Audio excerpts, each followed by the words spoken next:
My name is Natasha Griffin, 36, and at this exact moment I'm standing in our family dining room in Murfreesboro, Tennessee. Dad has just placed the thick manila envelope in Bailey's hands, my younger sister, who landed back home from Miami exactly 4 weeks ago and declared that the house, the donut shop, and every penny of the retirement savings now belongs to her. 7 years of my life, every doctor visit, every midnight pharmacy run, every paycheck I quietly poured into keeping this roof over their heads just handed away like it never happened. I set my own stack of documents on the table with a soft thud. "Good for her," I said, voice perfectly steady. Mom reached for my arm. "Natasha, please don't make a big deal out of it." Dad, still smiling like this was his proudest moment, slid my sealed envelope across the table and tore it open. The smile died in under 5 seconds. His eyes snapped up to mine, and he shouted loud enough to rattle the glasses. "What the hell are you trying to say with this? If you've ever been the one who gave everything while someone else walked in and took it all, stay right here. Hit subscribe, ring the bell, because what happened next turned the whole room upside down, and you're not going to believe how it ends." It really started 7 years ago. 7 years ago, on a quiet fall afternoon in Murfreesboro, everything changed with one phone call. Mom called me at the office in Atlanta and said the words no one ever wants to hear. The biopsy came back positive. Stage 2, breast cancer. Within weeks, the medical bills started rolling in: mastectomy, reconstruction, 6 rounds of chemo radiation, and the anti-estrogen drugs that cost more per month than most people's rent. The first statement alone was over $300,000 after insurance, and the numbers only climbed from there.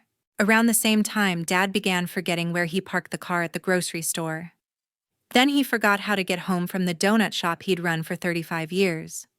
Twice the sheriff brought him back in the patrol cars because he was found wandering a few miles away, confused and scared. The neurologist confirmed early-onset Alzheimer's. Suddenly, my parents weren't just sick. They needed full-time supervision. I handed in my resignation the following Monday, packed everything I owned into a U-Haul, and moved back into my childhood bedroom in Murfreesboro. My sister Bailey Griffin, 32, was already living her best life in Miami at that point, and made it clear she couldn't drop everything to come home. The condo I owned in Midtown Atlanta sold fast. I used every penny of the equity to pay down the biggest hospital lien before it went to collections. Once the check cleared, the hospital's legal department agreed to a settlement and release in my name instead of my parents'. I then filed a simple civil action in Rutherford County Circuit Court to convert the remaining balance into an official judgment lien against the house, completely legal in Tennessee, and recorded the same week, so it became public record. No one in the family noticed because no one was looking. At the same time, Griffin's Glaze, the donut shop Dad opened in 1988, was 3 months from foreclosure. The bank had already sent the default notice. I walked in with the remaining cash from the condo sale, $180,000, and offered to buy 51% of the LLC membership interest outright. Dad, still lucid enough back then, signed the membership purchase agreement in front of a notary, along with the amended operating agreement that gave me full voting control. We filed the paperwork with the Tennessee Secretary of State the next day.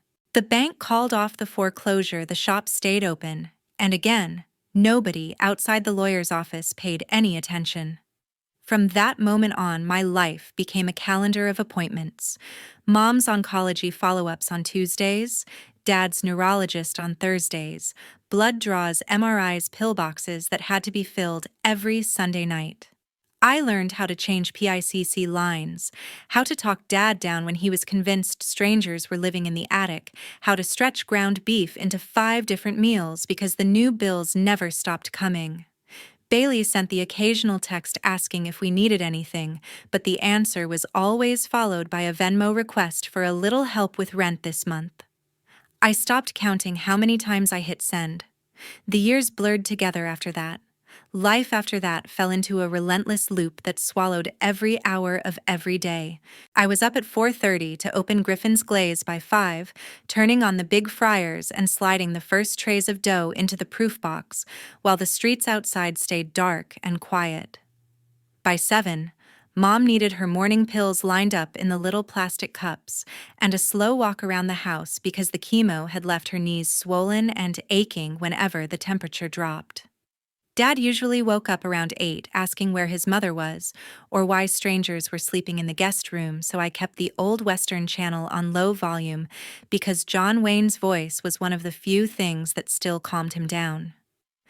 After getting them both fed and settled, I drove the 5 minutes back to the shop for the morning rush, then closed the doors from 2 until 4 so I could take Mom to blood work, or Dad to the memory clinic in Nashville. Evenings meant heating up whatever casserole a church friend had dropped off, wiping down the kitchen after Dad spilled something he didn't remember pouring, and counting out 7 different pill bottles into the weekly organizers under the single light above the table. Most nights I fell into bed still wearing the same clothes I'd started the day in. My old team in Atlanta called twice with senior project manager offers that would have come with 6-figure stock grants and a real office with windows. I listened to the pitch each time, thanked them for thinking of me, and told them I wasn't in a position to relocate. After the second call, they stopped reaching out altogether. About 4 years in, I met Blake Caldwell at a restaurant supply warehouse outside Nashville. He was picking up new mixer parts, and I was buying 50-pound bags of flour. We ended up talking over coffee in the parking lot, and started dating a few weeks later. For a while, it felt like I might actually have something that was just mine. Sunday hikes, when a neighbor could sit with my parents, nights out in downtown Franklin, even talk about him moving into the house once we renovated the basement. Then reality kept cutting in. Plans got canceled because Mom had a fever, or Dad wandered off, and the police had to bring him home again. Blake tried for almost a year, but the last conversation happened in the driveway on a Thursday night, after I fell asleep on the couch at 9 for the 3rd weekend in a row. He said he wanted a partner, not a full-time caregiver, and asked, when I thought I might get my life back. I didn't have an answer that made sense to him, so he kissed my forehead, got in his truck and drove away. I stood there until the taillights disappeared, then went inside to check the locks and set the alarm. Bailey's messages never changed. Every few months, a text would pop up telling me about a new sponsorship she almost landed or a photo shoot that required a last-minute flight, followed by the same Venmo request and the same promise to pay me back once the big check came in. I sent the money every time because the alternative was letting collection agencies call the house and upset Dad, or watching the shop's power get shut off, because another medical bill had to take priority. The total climbed past $35,000 before I finally stopped adding it up. Smaller debts kept appearing like weeds, new deductible seasons, physical therapy co-pays the insurance suddenly decided weren't covered, a hospital bed rental that cost more per month than most car payments. I paid them from the business account when I could, from my personal savings when I couldn't, and printed every confirmation email. Each paid-in-full letter and every updated statement went straight into the fireproof safe. I bolted to the floor behind the winter coats in the hall closet. I also kept the annual LLC reports for the shop, the recorded lien releases, whenever another chunk of debt got satisfied, and the folder with the original membership purchase agreement and operating agreement that nobody else in the house ever asked to see. Some nights, after both parents were finally asleep, I sat on the back porch steps with a glass of water. I never finished staring at the same rusty swing set in the yard where Bailey and I used to argue over who got the blue swing first. The silence felt heavier than any of the machines humming inside. 6 weeks before that Sunday meeting, a white Range Rover pulled into the driveway with Florida plates and music loud enough to rattle the windows. Bailey stepped out first, hair, freshly highlighted platinum oversized sunglasses, designer athleisure that probably cost more than my monthly mortgage. Behind her came Delaney Reyes, her best friend, from the Miami influencer circle phone, already in hand, filming everything for stories. They hugged Mom like they'd never been gone, told Dad how good he looked, then turned to me with the same bright smile and asked if the house still had that cute retro vibe they could shoot content in. The next few days turned into a full-blown production. Bailey wanted ring light photos in every room's sunrise clips on the front porch. Slow-motion videos of Mom arranging flowers she suddenly decided were perfect for aesthetic. She dragged Delaney to Griffin's Glaze at opening time, set up a tripod in the corner, and filmed herself surprising the locals with free donuts while calling it a homecoming collaboration. Customers loved it. The tip jar filled faster than it had in years. I ran the register and kept my mouth shut. Between takes, she started dropping comments that sounded innocent at first. Wouldn't it be easier on everyone if the house was smaller and newer, closer to medical care? The shop was adorable, but running it had to be exhausting. Maybe it was time to let a chain take over and give Dad a break. Mom nodded along, tired and flattered by the attention. Dad just smiled because Bailey was finally home and telling him he'd done an amazing job raising us. I noticed the shift on the fourth day when a black BMW parked outside the shop and a woman in a sharp blazer came in asking for the owner. She introduced herself as a commercial real estate agent who'd been contacted by Bailey about listing Griffin's Glaze. She needed signatures and some basic paperwork to pull comps. I told her the ownership structure was complicated and she'd have to come back. That night, I watched Bailey on the back porch on speakerphone, voice low, saying things like, "We just need Dad to sign and we can have offers in a week. And once the title's clean, we'll clear 6 figures easy." 2 days later, a different agent, this one residential, knocked on the front door with a clipboard and asked Dad if he was aware of any liens or encumbrances on the property before she ran a preliminary title report. Dad looked confused and told her everything was paid for years ago. She thanked him politely and left. An hour later, Dad's phone rang. I was in the kitchen and heard the agent ask if he knew about a recorded judgment lien from 4 years back, in the amount of $220,000 plus an LLC ownership transfer that showed controlling interest no longer belonged to him. Dad went quiet, then told her there must be a mistake, and hung up. That night at dinner, he brought it up like it was casual conversation. Some lady called about the house having a lien on it. Said my name's not even the majority owner of the shop anymore. Computers mix things up all the time, right? Mom laughed it off and changed the subject to Bailey's new sponsored sunglasses. Bailey didn't look up from her phone. I excused myself, went to the hallway closet, and opened the safe for the first time in months. Every document was exactly where I'd left it, time-stamped, notarized, recorded with the county and the state. Nothing had changed, except now someone else had finally noticed. I started to feel certain Bailey wasn't just home for a visit the night I picked up her phone to plug it in, and the screen lit up on its own. The open chat with Delaney was right there, no passcode, because Bailey never thought anyone would touch her things. The thread went back days, screenshots of 2-bedroom condos on Brickell Key, with asking prices over $800,000, a shared note titled Murfreesboro Exit Plan that listed the house at $550 and the shop at $325 after commission, and then the message that made the room tilt. Soon as the old man signs we list, both dump them in the Medicaid place off Old Fort Wire. My half the same week. I'm done waiting. Delaney had replied with champagne emojis and, "About time you got yours." I stood frozen in the hallway long enough for the screen to go dark again. When I set the phone back on the charger, my hands were steady, but something inside me had already clicked into a place colder than anger. The next morning, Bailey cornered Dad in his recliner with a glossy folder she'd put together overnight. She sat on the ottoman knees, touching his voice. Honey sweet, explaining how the shop was too much work for his health, how a big chain had already reached out with a cash offer, how Mom would love a facility with activities and staff who actually knew what they were doing. Dad kept looking past her toward the kitchen where I was wiping the same counter for the 3rd time. He asked why it all had to happen so fast. Bailey laughed lightly and said these opportunities disappeared if you waited, and, besides, I was too busy to weigh in anyway. That same afternoon, I drove the 45 minutes to Nashville and walked straight into the law office I hadn't seen since the original filings. My friend and attorney Cameron Holt took one look at my face, canceled her next two calls, and shut the door.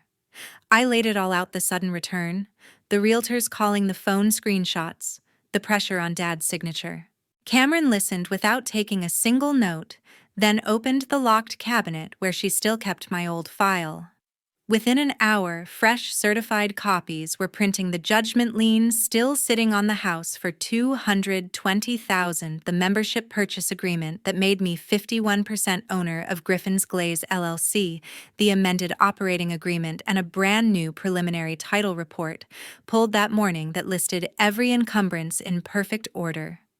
She added a cover letter on firm letterhead summarizing the voting control and lien priority in plain language any title company would understand.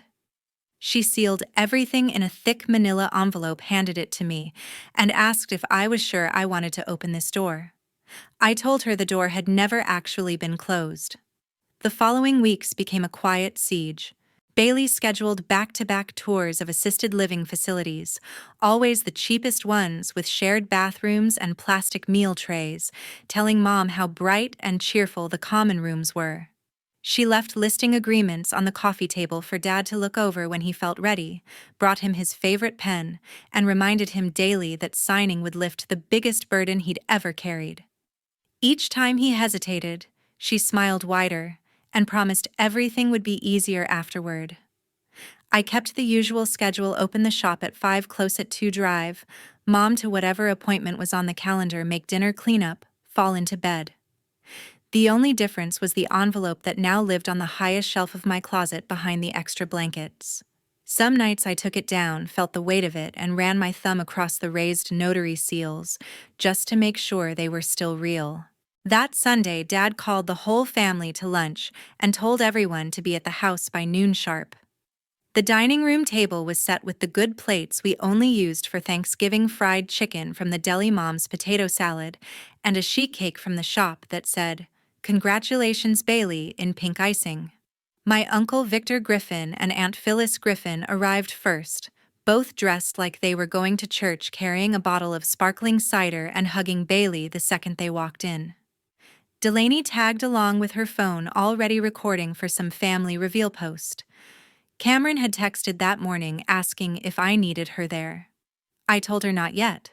Dad stood at the head of the table once we all sat down, cleared his throat the way he used to before announcing new donut flavors, and started speaking like he'd rehearsed it for weeks. He said he and Mom had talked it over many times and decided the fairest thing was to leave the house, Griffin's Glaze, and the entire 401k to Bailey, because she was the one who still had her whole life ahead and deserved a real start. He said I had already built a good career once and would be fine, that this would balance things out. Mom nodded along, eyes shiny proud of how generous they were being. Bailey smiled like she'd won the lottery and reached for Dad's hand. I waited until he finished, then reached under my chair for the envelope I'd carried in my tote bag all morning. I set the thick folder in the center of the table with a soft thud that made the silverware rattle. "Good for her," I said, calm and clear. Mom reached over and touched my wrist. "Natasha, this isn't the time." I slid the sealed manila envelope across the tablecloth until it stopped in front of Dad. He looked confused for a second, then tore it open and pulled out the first set of pages. His eyes moved down the certified copy of the judgment lien recorded 4 years earlier in Rutherford County for $220,000, still unsatisfied, still attached to the house in first position. He flipped to the next document, the membership purchase agreement, with his own signature at the bottom, transferring 51% of the LLC to me the same week Mom finished chemo. Then came the amended operating agreement that gave me sole voting control, followed by the current title report dated 3 days ago, listing every encumbrance in order. The room went completely quiet except for the grandfather clock ticking in the hallway. Dad's face drained of color as he kept turning pages, lips moving slightly like he was reading the words out loud in his head. Victor leaned over to see what had him frozen and let out a low whistle. Phyllis put her hand to her mouth. Bailey's smile disappeared so fast it looked painful. Dad finally looked up at me, voice cracking across the table. "What the hell are you trying to say with this?" I met his eyes and answered without raising my voice. "I'm saying those assets were already protected a long time ago. You can leave Bailey whatever you want on paper, but the house can't be sold or refinanced until the lien is paid, and the shop can't change hands without my signature. Nothing you announce today actually changes anything." Bailey snatched the papers from Dad's hand, scanning fast, her face getting redder with every page. Delaney stopped recording. Mom started crying quietly into her napkin. Victor sat back in his chair and looked at Bailey like he was seeing her for the first time. Dad kept staring at the documents, then at me, then back at the documents as if the words might rearrange themselves if he looked long enough. The sheet cake sat untouched in the middle of the table, the pink icing already starting to sweat under the dining room light. Dad slammed his water glass down so hard ice cubes jumped when he reached the last page. The room had already gone dead quiet, but that sound cracked what little air was left.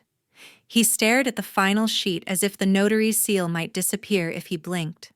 When it didn't, he looked straight at me and asked how a $220,000 lien could still be attached to a house he'd believed was free and clear since the refinance in 2011. I didn't answer yet. The paperwork was doing it for me. The judgment lien sat in first position, recorded the same week Mom rang the bell, ending chemo, still unsatisfied, still blocking any sale or new mortgage, until I signed the release. The next pages showed the membership purchase agreement he had signed with his own hand when the shop was 21 days from the auction block. The amended operating agreement that followed stripped away his voting control and handed 51% to me. The title report printed 3 days earlier listed every detail in plain black ink, public record, time-stamped, legally bulletproof. Bailey tried to snatch the stack, but Victor moved it out of reach and started reading himself. His jaw tightened with every paragraph. When he finished, he passed the pages to Phyllis without a word. She covered her mouth and shook her head slowly, eyes filling. I pulled my phone from my pocket, opened the screenshots I'd saved the night I saw Bailey's messages, and laid it face up on the table. The screen showed the thread with Delaney, the Brickell Key condo listings, the shared note titled Murfreesboro Exit Plan, and the line dumped them in the Medicaid place off Old Fort, followed by money bag emojis. Mom let out a small broken sound and pressed both palms to her heart. Victor's face turned to stone.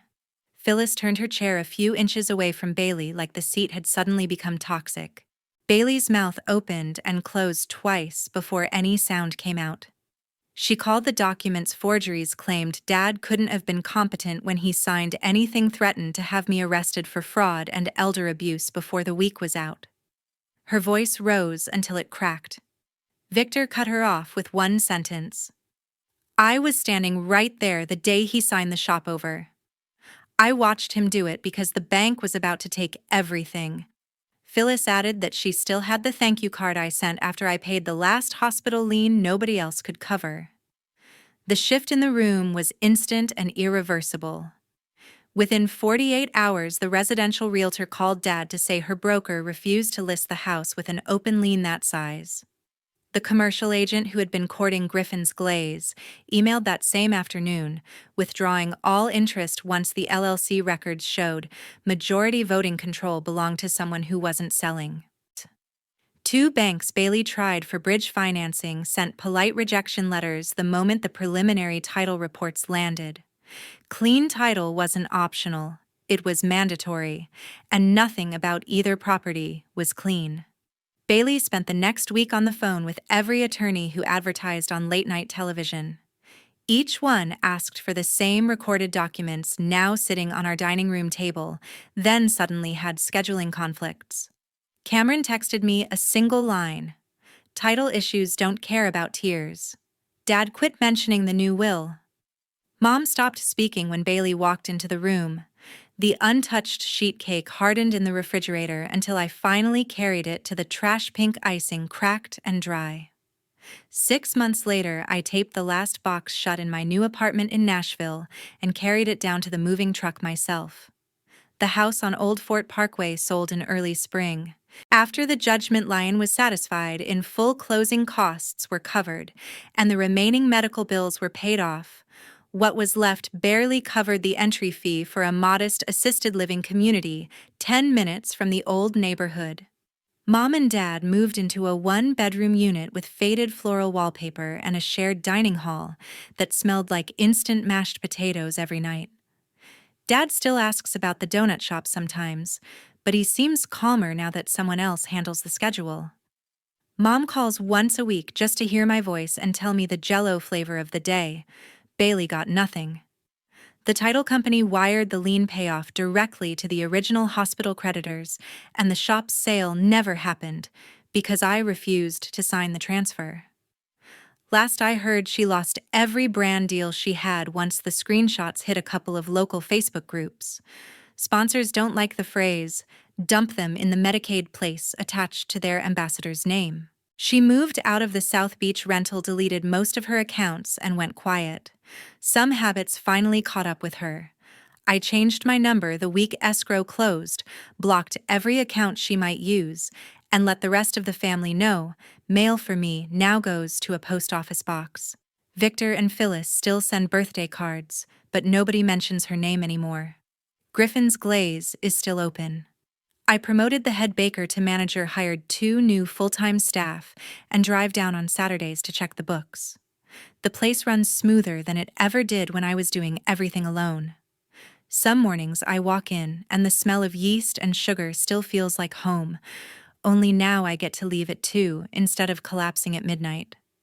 I'm 37 next month, back in engineering, and for the first time in years I have a savings account with my own name on it.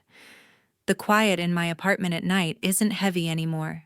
It's just quiet. If there's one thing this whole mess taught me, it's that protecting yourself isn't selfish, it's survival.